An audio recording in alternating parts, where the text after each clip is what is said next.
ಬೆಂಗಳೂರಿನ ಮತ್ತಷ್ಟು ಸುದ್ದಿಗಳನ್ನು ಕ್ವಿಕ್ ಆಗಿ ನೋಡೋಣ ರೌಂಡ್ ಅಪ್ನಲ್ಲಿ.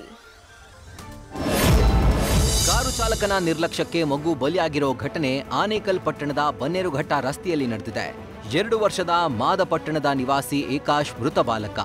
ಮಾದಪಟ್ಟಣದ ಬಾಡಿಗೆ ಮನೆಯಲ್ಲಿ ವಾಸ ಮಾಡ್ತಿದ್ದ ಪೋಷಕರು ಮಗುವಿನ ಜೊತೆ ಶನೇಶ್ವರ ದೇವಸ್ಥಾನದ ಬಳಿಯ ಕಡ್ಲೆಕಾಯಿ ಜಾತ್ರೆಗೆ ಹೋಗಿದ್ರು. ದೇವರ ದರ್ಶನ ಮುಗಿಸಿ ಬರುವಾಗ ಕಾರಿನ ಟೈರ್ ಮಗು ಮೇಲೆ ಹರಿದು ಮಗು ಸ್ಥಳದಲ್ಲೇ ಸಾವನ್ನಪ್ಪಿದೆ. ಸ್ಥಳೀಯರ ನೆರವಿನಿಂದ ಮಗುವಿನ ಮೃತದೇಹವನ್ನ ಆನೇಕಲ್ ಸರ್ಕಾರಿ ಆಸ್ಪತ್ರೆಗೆ ರವಾನಿಸಲಾಗಿದ್ದು, ಆನೇಕಲ್ ಪೊಲೀಸ್ ಠಾಣೆಯಲ್ಲಿ ಪ್ರಕರಣ ದಾಖಲಾಗಿದೆ.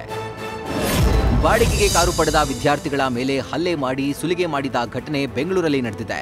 ವಿನೋದ್ ಅನ್ನೋ ವ್ಯಕ್ತಿ ಬಾಡಿಗೆಗೆ ಪಡೆದ ಕಾರನ್ನ ವಾಪಸ್ ನೀಡಲು ಬಂದಾಗ ಹಲ್ಲೆ ನಡೆಸಿದ್ದಾರೆ. ರೂಲ್ಸ್ ಬ್ರೇಕ್ ಮಾಡಿದ್ದೀರಾ, 1.20 ಲಕ್ಷ ರೂಪಾಯಿ ಹಣ ಕೊಡಿ ಅಂತ ಧಮಕಿ ಹಾಕಿ ಬಲವಂತವಾಗಿ 50,000 ಹಣ ಪಡೆದಿದ್ದ. ಸದ್ಯ ಘಟನೆ ಬಗ್ಗೆ ಚಂದ್ರಾಲೇಔಟ್ ಠಾಣೆಗೆ ವಿದ್ಯಾರ್ಥಿಗಳು ದೂರು ನೀಡಿದ್ದು, ಪೊಲೀಸರು ಮೂವರನ್ನ ಬಂಧಿಸಿ ಹೆಚ್ಚಿನ ವಿಚಾರಣೆ ನಡೆಸ್ತಾ ಇದ್ದಾರೆ. ಬೆಂಗಳೂರಿನಲ್ಲಿ ಬೀದಿ ನಾಯಿಗಳ ಹಾವಳಿ ಹೆಚ್ಚಾಗಿದೆ.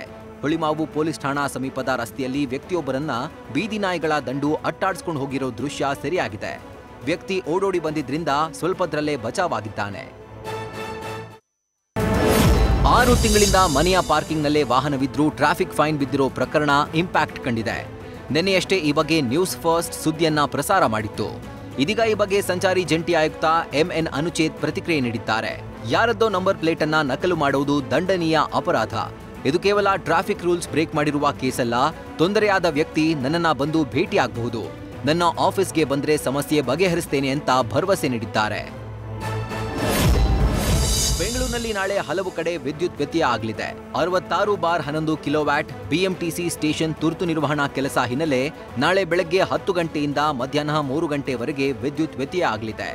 UB city, Sampangiramanagar, JC road, Shantinagar, Richmond circle, Sudhamanagar, Lalbagh road ಮತ್ತು ಸುತ್ತಮುತ್ತಲಿನ ಪ್ರದೇಶಗಳಲ್ಲಿ ವಿದ್ಯುತ್ ವ್ಯತ್ಯಯ ಆಗಲಿದೆ.